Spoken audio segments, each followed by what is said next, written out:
इस वीडियो में मैं आपको प्लेस ऑफ आर्टिकुलेशन के बारे में बताऊंगी, उसका इजी सा कंसेप्ट है।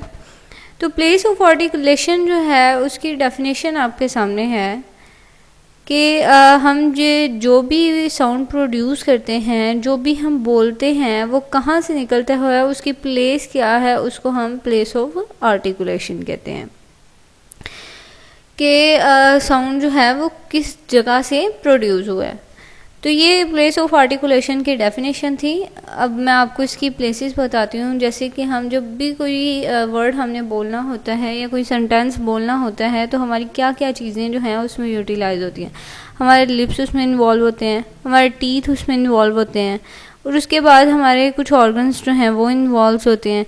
तो ये सारी चीज़ें जो हैं जहाँ से साउंड प्रोड्यूस हो रहा है उनको हम प्लेस ऑफ आर्टिकुलेशन कहते हैं।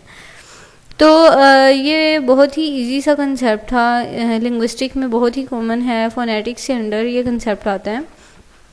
तो इसके बाद हम नेक्स्ट वीडियो में बात करेंगे मैनर ऑफ आर्टिकुलेशन के बारे में। आई होप आपको ये वीडियो बहुत पसंद आई होगी। Thank you so much for watching. अगर आपको अच्छी लगी है तो इसे लाइक और सब्सक्राइब भी कर दें।